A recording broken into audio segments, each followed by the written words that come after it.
ത്രിയേക ദൈവത്തിന് സ്തുതി.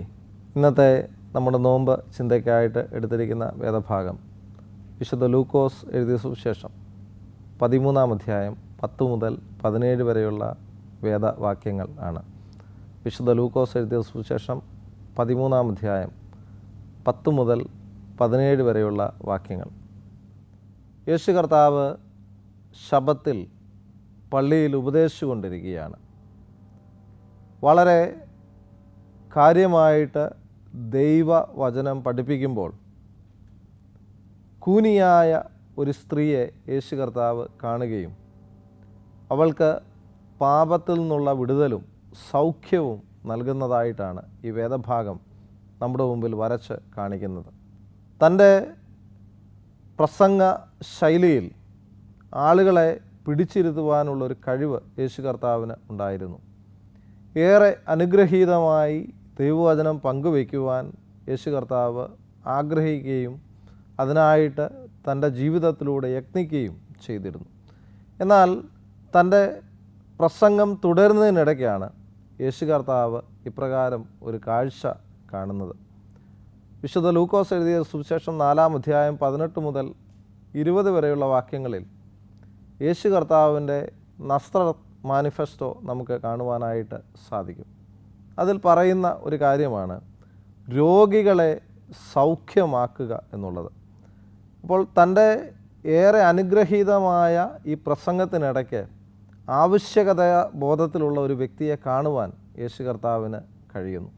പ്രിയമുള്ളവരെ, നമ്മുടെ ചുറ്റിലുമുള്ള കാഴ്ചകളെ കാണുവാൻ നമുക്ക് ഓരോരുത്തർക്കും സാധ്യമായിട്ട് തീരണം.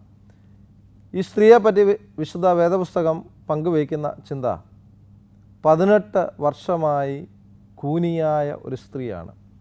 കൂനുള്ളവരെ നമ്മൾ ശ്രദ്ധിക്കുമ്പോൾ നമുക്കറിയാം അവരുടെ കാഴ്ചകൾ അത്ര വിശാലമല്ല, അതേറെ പരിമിതമാണ്. ഒരു ഓവൽ ഷേപ്പിൽ മാത്രമേ അവർക്ക് കാണുവാനായിട്ട് സാധ്യമാകുകയുള്ളൂ. അവൾ ഈ പള്ളിയിൽ വരുമ്പോഴും അവിടെ നടക്കുന്ന കാര്യങ്ങളോ പ്രസംഗിക്കുന്ന ക്രിസ്തുവിനെയോ അവൾക്ക് കാണുവാനായിട്ട് സാധ്യമല്ല. അവളുടേതായ കാഴ്ചമണ്ഡലത്തിൽ ജീവിക്കുമ്പോൾ അതിൽ നിന്ന് ഒരു വിടുതൽ യേശു കർത്താവ് നൽകുകയാണ്. യേശു കർത്താവ് അവളെ അടുക്കലേക്ക് വിളിക്കുന്നു. പള്ളിയുടെ ഒരു കോണിൽ ആരാലും ശ്രദ്ധിക്കപ്പെടാതെ ഇരുന്ന് ദൈവത്തെ ആരാധിക്കണം എന്ന് വിചാരിച്ചിരുന്ന വ്യക്തിയെ യേശു കർത്താവ് ഈ പള്ളിയുടെ നടുവിലേക്ക് കൊണ്ടുവന്ന് അവളുടെ മേൽ കൈവച്ച് അവൾക്ക് സൗഖ്യം നൽകുന്നു. അതിമനോഹരമായ ഒരു കാഴ്ചയ്ക്ക് സാക്ഷിയാകുന്ന ഒരു സമൂഹം. എന്നാൽ പള്ളിപ്രമാണി നീരസത്തോടെ ചോദിക്കുകയാണ്, വേല ചെയ്യുവാൻ 6 ദിവസമുണ്ട്, 6 ദിവസത്തിൽ നിനക്കിത് ചെയ്താൽ പോരെ, എന്തിനാണ് ശബ്ബത്തിൽ ചെയ്യുന്നത്? ശബ്ബത്ത് എന്ന് പറയുന്നത് യാതൊരു ജോലിയും ചെയ്യുവാൻ അനുവദിക്കാത്ത ഒരു സമയമാണ്, ദൈവത്തെ ആരാധിക്കാനായിട്ടുള്ള സമയമാണ്.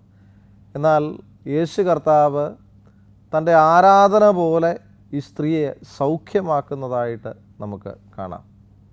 പള്ളിപ്രമാണിയോട് യേശു കർത്താവ് മറുപടി പറയുന്നു, കപടഭക്തിക്കാരെ, നിങ്ങൾ നിങ്ങളുടെ കാളയെയോ കഴുതയെയോ ശബ്ബത്ത് നാളിൽ തൊട്ടിയിൽ നഴിച്ച് വെള്ളം കൊടുക്കുന്നില്ലയോ? ഒരു ജോലിയും ചെയ്യരുതെന്ന് ന്യായപ്രമാണം അനുശാസിക്കുമ്പോൾ വളർത്ത് ജീവികൾക്ക് വെള്ളം കൊടുക്കേണ്ടതായ ചുമതലയുണ്ട്. അപ്പോൾ യഹൂദന്മാർ ചെയ്തിരുന്ന ഒരു പതിവ്, കെട്ടിയിരുന്ന കെട്ടുകളെ അഴിച്ചുവിടും. ഈ ആടുമാടുകൾ വെള്ളമുള്ള സ്ഥലത്തേക്ക് പോയി വെള്ളം കുടിച്ച് തിരികെ വരും. എന്നിട്ട് യേശു കർത്താവ് ഒരു ചോദ്യം ചോദിക്കുകയാണ്, സാത്താൻ 18 സംവത്സരമായി ബന്ധിച്ചിരുന്ന അബ്രഹാമിൻ്റെ മകളായ ഇവളുടെ ബന്ധനം ഞാൻ അഴിച്ചുവിടേണ്ടതല്ലയോ? അപ്പോൾ ശബ്ബത്ത് എന്ന് പറയുന്നത്, വിശുദ്ധ ദിവസം എന്ന് പറയുന്നത് നമ്മുടെ ബന്ധനങ്ങളെ ദൈവം അഴിക്കുന്ന ദിവസമാണ്. അവൾക്ക് പുതിയൊരു ടൈറ്റിൽ യേശു കർത്താവ് നൽകുകയാണ്, അബ്രഹാമിൻ്റെ മകൾ. വേദപുസ്തകം നമ്മളെടുത്ത് പരിശോധിക്കുമ്പോൾ അബ്രഹാമിൻ്റെ മകൻ എന്ന് പലരെയും അഭിസംബോധന ചെയ്യുന്നുണ്ടെങ്കിലും അബ്രഹാമിൻ്റെ മകൾ എന്നുള്ളൊരു പേര് ഈ സ്ത്രീക്ക് മാത്രമാണ് നൽകപ്പെടുന്നത്. അതുകൊണ്ട് പ്രിയമുള്ളവരെ, ദൈവസന്നിധിയിൽ ആയിരിക്കുമ്പോൾ ദൈവത്താൽ കാണപ്പെടുവാൻ, അത് നമ്മുടെ സൗഖ്യത്തിന് കാരണമാകുവാൻ, അത് നമുക്ക് പുതിയ പേരുകൾ നൽകപ്പെടുവാൻ കാരണമായി തീരട്ടെ. അതിന് ഈ നോമ്പുകാലം ത്രിയേക ദൈവം നമ്മെ സഹായിക്കുകയും ശക്തീകരിക്കുകയും ചെയ്യട്ടെ. ആമേൻ.